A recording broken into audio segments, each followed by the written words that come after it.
আপনি কি চোখের নিচের কালো দাগ নিয়ে দুশ্চিন্তাগ্রস্ত? জি।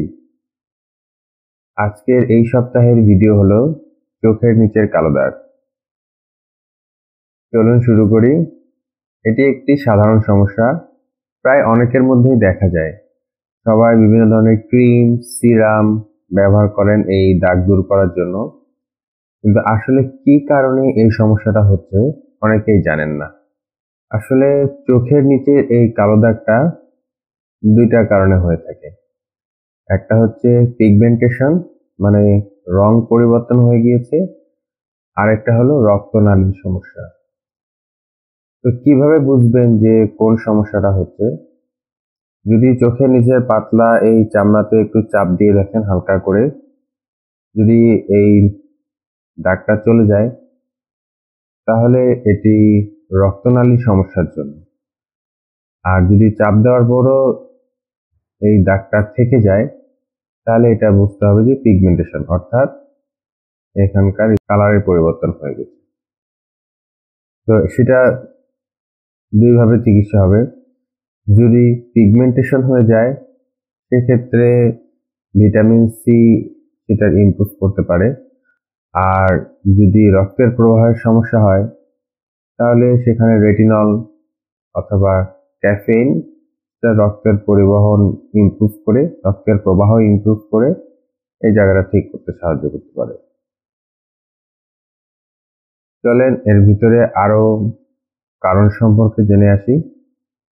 প্রধানত কয়েকটি কারণে এই চোখের নিচে কালো দাগটা হতে পারে।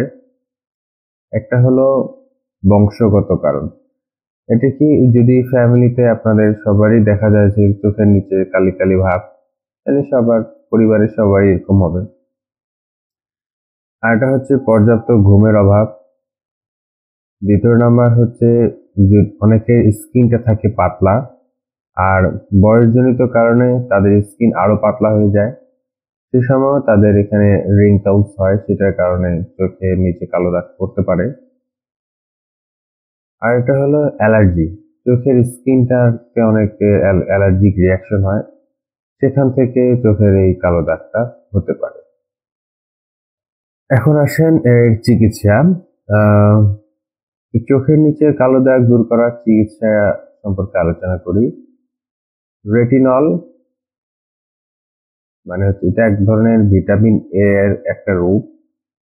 সেটা পর্যাপ্ত পরিমাণে বৃদ্ধি করতে হবে শরীরে। ভিটামিন সি পর্যাপ্ত পরিমাণে বৃদ্ধি করতে হবে এবং ক্যাফেইন ইনটেক করে আমাদের রক্তের প্রবাহ বৃদ্ধি করে সেটা চোখের নিচের কালো দাগটা ইমপ্রুভ করতে চায়। ক্যাফেইন মানে চা, কফি, এগুলোতে ক্যাফেইন থাকে। আর একটা হচ্ছে কি, হাইলুরোনিক অ্যাসিড ব্যবহার করতে পারেন। এটা চোখের নিচের আর্দ্রতা ধরে রেখে এই জায়গার চোখের কালো ভাব দূর করতে সাহায্য করে। এগুলো হচ্ছে সেলফ কেয়ার, আপনারা নিজেরাই চিকিৎসা নিতে পারবেন।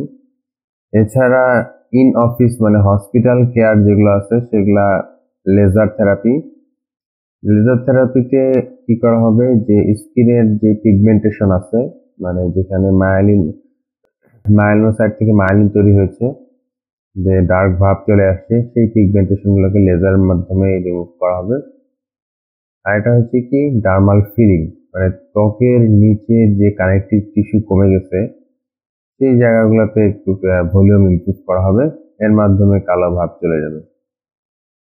আর এটা হচ্ছে বোটক্স থেরাপির মাধ্যমে এখানকার স্কিনটা ইমপ্রুভ করবে, এখানে স্কিনের স্ট্যাবিলিটি বাড়বে, এর মাধ্যমে এখানকার রিঙ্কেলস চলে যাবে এবং এর মাধ্যমে কালো ভাব চলে যাবে।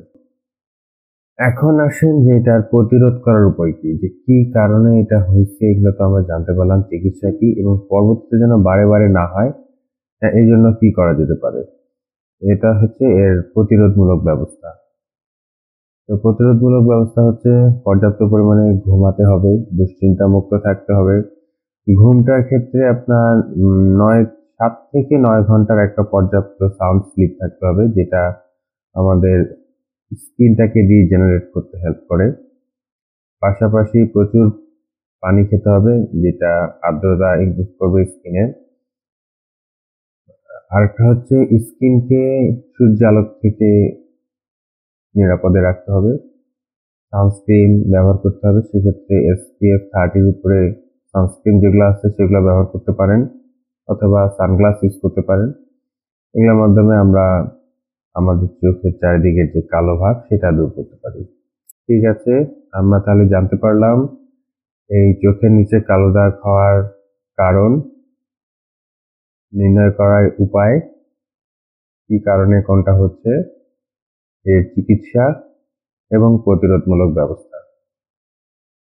আমরা কারা কিভাবে আমাদের চোখের নিচের স্কিনকে কেয়ার করছি কমেন্টস করে জানাবো। ধন্যবাদ, ভালো থাকবেন, আল্লাহ হাফেজ।